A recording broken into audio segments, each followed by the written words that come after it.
مولا علی سے پوچھا گیا صف لنا نبینا یا علی یا امیر المومنین، یا امیر المومنین بتائیں ہمارے نبی کیسے تھے؟ کاننی نراہ، اور ایسے بتائیں گویا ہم اپنی آنکھوں سے دیکھ رہے ہیں۔ یعنی علی سے علم بھی چاہیے اور علی سے خطابت بھی چاہیے، بیان ایسا ہو کہ ہم گویا اپنی آنکھوں سے دیکھ رہے ہیں، آپ کی گفتگو ایسے ہو کہ مجسم ہونے لگے ہمیں نبی کا وجود۔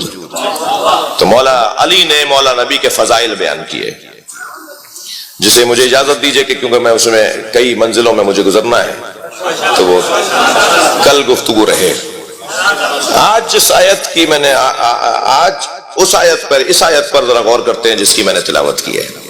لَقَدْ جَاءَكُمْ رَسُولٌ مِّنْ أَنفُسِكُمْ، بتحقیق آ چکا میرا رسول جو تم ہی میں سے، من انفسکم جو تم ہی میں سے آ چکا۔ اللہ نے اپنے رسول کو وہاں سے بھیجا ہے، آ چکا یعنی کہیں اور کا ہے۔ بھائی مجلسی لوگ بیٹھے ہیں، گوشوں کو ذرا پکڑتے جائیے گا، جی کہیں اور سے آیا، یہاں کا نہیں ہے۔ سرکار کا معراج پہ جانا کمال تھا، اور ایک معراج تھوڑی ہوئی ہے، 100 سے زیادہ معراجیں تو علامہ مجلسی نے لکھی ہیں۔ جب چاہتے تھے چلے جاتے تھے، جب دل کرتا تھا معراج پہ چلے جاتے تھے۔ یہ جس معراج کا قرآن میں ذکر ہوا ہے یہ آفیشل سفر تھا، سارے پروٹوکول کے ساتھ، سارے آداب و تہذیب کے ساتھ۔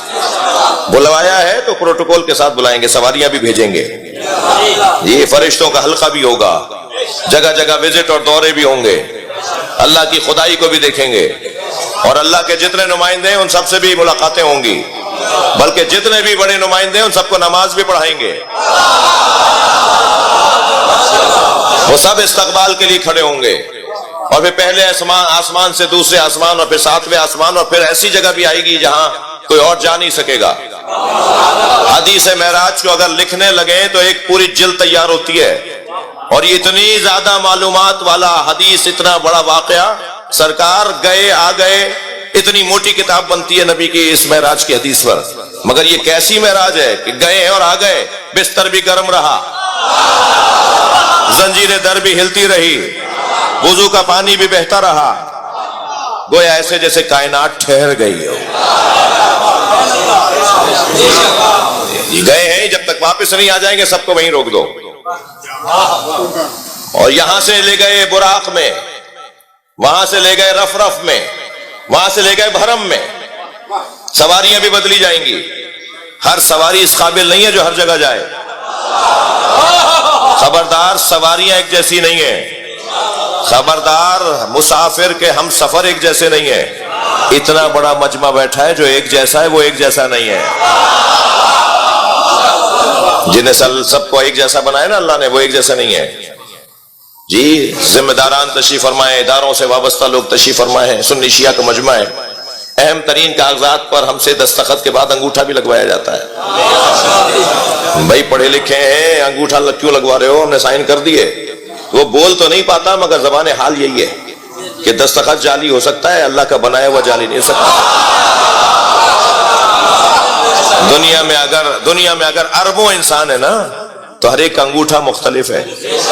جب انگوٹھے سب کے مختلف ہیں تو دماغ ایک جیسا کیسے ہوگا؟ سوچ ایک جیسی کیسے ہوگی؟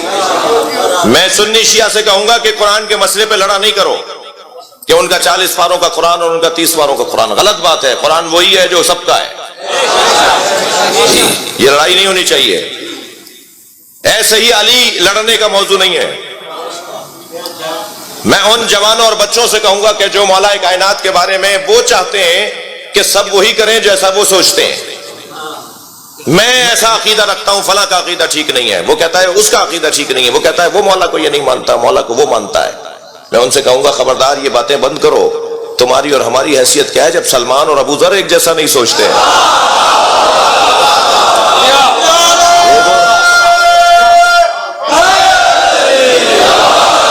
یہ ہمارا موضوع ہی نہیں ہے، جو سوچتے ہو تمہیں مبارک ہو۔ تو اللہ نے نبی کو بلانے کے لیے، تھوڑا سا پڑھوں معراج، اللہ نے نبی کو بلانے کے لیے معراج پر لے جانے کے لیے سواریاں بھی بدلی ہیں. زمین پہ جو سواری بھیجی وہ بھیجی براق. کچھ مدت اور کچھ سفروں کے بعد براق میں دم نہیں رہا اڑنے کا, تو پھر رف رف آئی. رف رف سواری چلتی رہی تو پھر اس میں دم نہیں تھا اڑنے کا, تو پھر بھرم آیا. بھرم, مجھے نہیں پتا یہ لفظ بھرم جو اردو میں استعمال ہوتا ہے کیا اسی معنی میں تو نہیں ہے کہیں. بھرم ایک سواری, ایک نور کا جھولا, جس کے لیے لکھا ہے علماء نے کہ ایسا جیسے ایک نور کا جھولا ہو. اس میں سرکار کو بٹھا کے لے جایا گیا, اور ہر جگہ سرکار کے ساتھ جبریل تھے, مگر ایک ایسی بھی جگہ آئی کہ سرکار نے دیکھا جبریل کھڑے رہ گئے. مڑ کر دیکھا, فرمایا جبریل آگے کیوں نہیں آتے؟ فرمایا یا رسول اللہ ھذا موقفی الذی ودعنی اللہ, یہ میری جگہ ہے جو اللہ نے میرے لیے بنائی ہے. بھائی جو اپنی جگہوں کو پہچانتا ہو وہ پھر ملک بھی بن جاتا ہے. میری قوم کا ایک بہت بڑا مسئلہ یہ بھی ہے کہ ہر شخص کو اپنی جگہ کا پتہ ہونا چاہیے. بہت سے لوگ اپنی حدوں کو نہیں پہچان پا رہے, جس کی وجہ سے فساد ہو رہا ہے, یا ہوتا ہے تو اسی لیے ہوتا ہے کہ وہ اپنی جگہ کو نہیں پہچانتے. جبریل کھڑے رہ گئے, کیوں نہیں آ رہے؟ یا اللہ یا رسول اللہ یہ میری جگہ ہے, میں اس سے آگے نہیں آؤں گا اور میرے بس کی نہیں ہے. لو دنو تو انمولتن, ایک قدم بھی آگے بڑھوں گا تو جل جاؤں گا. اب نبی وہاں اکیلے گئے, جہاں آواز آئی ادنو منی, جہاں آواز آئی دنا فتدلہ, جہاں آواز آئی قف یا محمد ان ربک یصلی, اے محمد رک جاؤ تمہارا رب ابھی تمہاری تعریفیں کر رہا ہے. قربان جائے سرکار کا, قربان جائے سرکار کی ذات پہ, تمہارا رب ابھی تمہاری تعریفیں کر رہا ہے. اور پھر اتنا قریب آئے کہ قاب قوسین و ادنی, دو کمانوں کا فاصلہ. اور اگر یہاں اللہ نے کہہ دیا ہوتا نا کہ دو کمان, قاب قوسین دو کمانوں کا فاصلہ, او ادنا نہ بولا ہوتا تو مسلمان نبی کی حدیں بتا دیتا. بھائی کچھ سن رہے ہیں آپ؟ اگر اللہ نے قرآن میں یہ آیت یہاں روک دی ہوتی کہ اتنے قریب گئے کہ قاب قوسین دو کمانوں کا فاصلہ, تو مسلمان کہتا کہ نبی کی 2 فٹ, نبی کی 4 فٹ کا فاصلہ تھا. سب سے چھوٹی کمان بھی بناتا تو کوئی حد بنا لیتا نا. جی ایسا. یہ تو پہلے ہی حضرت ہے, یہ تو کہتا ہے نبی ہم جیسے ہیں, یہ تو کہتا ہے نبی ہم جیسے ہیں, نبی ہم جیسے ہیں, تم نبی جیسے ہو سکتے ہو؟ عجیب داستان ہے بھائی, میں کہاں کہاں رکوں, کہاں کہاں بات کروں. اللہ نے یہ نہیں کہا کہ قاب قوسین 2 کمانوں کا فاصلہ, فرمایا او ادنا, او ادنا کی تو کوئی حد ہی نہیں ہے. 2 کمانوں کا فاصلہ اور اس سے کم کے تو کوئی حد ہی نہیں ہے. اللہ نے ہمارے لیے نبی کی حدوں کو ہم سے مخفی کر دیا. اللہ جانے اور نبی جانے کہ ان کی حد کیا ہے. مجھے حق نہیں ہے کہ میں نبی کی حدوں کا تعین کروں, اس لیے کہ اللہ نے ایک جگہ نبی کی حد کو بتایا اور وہ بھی او کہہ کے, او ادنا کہہ کے اس حد کو بھی ختم کر دیا. ہمارے نزدیک نبی کی کوئی حد نہیں ہے, وہ جانے اور ان کا اللہ جانے. کیا کہا ہے سورہ نجم کے اندر؟ وَهُوَ بِالْأُفُقِ الْأَعْلَىٰ, میرا نبی سب سے بلند مقام پر, سب سے بلند مقام پر, اس سے اونچی جگہ ہی نہیں ہے کائنات میں. جب سب سے اونچی مقام پر پہنچے تو خیال آیا کہ کسی سے جوتیاں اتروائی تھی میں بھی اتار دوں. بھائی تھوڑی گردن ہلا دیجئے اگر بات جا رہی تو. سوچا سرکار نے کہ کسی سے جوتیاں اتروائی تھی میں بھی اتاروں. ابھی اتارنے کا ارادہ کیا کہ آواز آئی میرے محمد جوتیوں سمیت آؤ.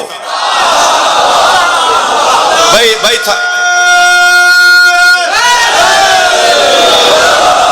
سرکار معراج پر جوتیوں کے ساتھ گئے. تھک کر نہیں سنیں گے, جملہ ہدیہ کر رہا ہوں.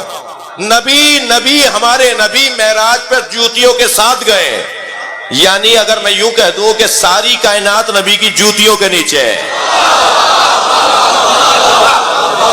کون نبی کی برابری کرے گا جب جوتیوں کی برابری نہیں ہے؟ پھر جملہ مجھے ہدیہ کرنے دیں. سب مجلس میں جوتیاں اتار کے بیٹھے ہیں یا نہیں؟ بھائی گردن ہلائیے. سب ہم جوتیاں اتار کر آئے نا امام بارگاہ میں. مسجد میں جاتے ہیں, امام بارگاہ میں جاتے ہیں, مجلس میں آتے ہیں تو ہم جوتیاں اتار کر آتے ہیں نا. مولا علی نے جوتیوں کا نام دنیا رکھا ہے, ہم اپنی دنیا چھوڑ کر آتے ہیں. یہ جگہ دنیا کی ہے ہی نہیں. دنیا اتار کر آؤ, دنیا چھوڑ کر آؤ. جھگڑا وہاں ہوگا جہاں دنیا ساتھ آئے گی. اگر کوئی مسجد میں لڑ رہا ہو, امام بارگاہ میں لڑ رہا ہو, تو سمجھے جوتیاں پہن کے آیا ہے. صلوات پڑھ لیں محمد و آل محمد.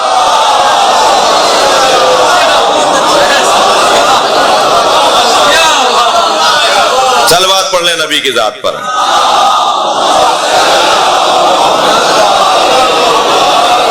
معراج پر سرکار پہنچے ہیں. علامہ مجلسی کہتے ہیں 100 سے زیادہ معراج سرکار کی ہوئی ہیں جی. ایک معراج جس کا قرآن میں تذکرہ آیا ہے. علامہ ذیشان حضرت جوادی مجھے یاد آ رہے ہیں, فرماتے ہیں ایک شب کا ذکر کیا ہے جانے والے عرش پر.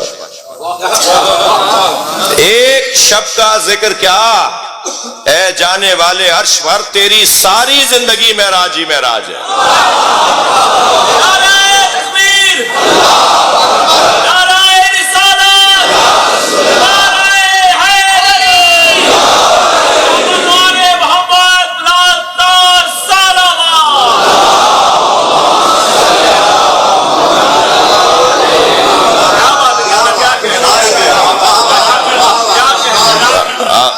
آپ کی سماعت مجھے مجبور کر رہی ہے کہ مجھے عجلت نہیں کرنی چاہیے, اور بہت عرصے بعد, بلکہ پہلی مرتبہ شہر میں ماڑی انڈس میں حضرت علامہ کے مدرسے کے ساتھ ایک مرتبہ حاضری میری رہی ہے پکی شاہ مردان میں جی, منل خیل گلر خیل, وہاں حاضری رہی ہے. مگر میاں والی شہر میں پہلی دفعہ حاضری ہے. علامہ صاحب آپ نے میاں والی والوں کے دل جیت لیے, ہر سال آئیں گے انشاءاللہ.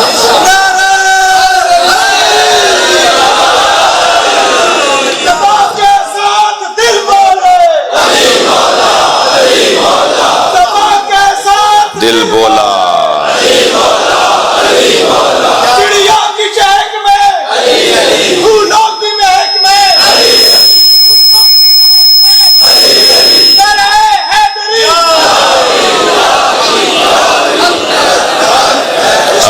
اپنے میزبان محترم کا ممنون احسان ہو بسم اللہ, بسم کہ اللہ. انہوں نے ان 2 روزہ مجالس میں اپنے آبائی امام بارگاہ میں مجھے نوکری اور حاضری کا موقع فراہم کیا.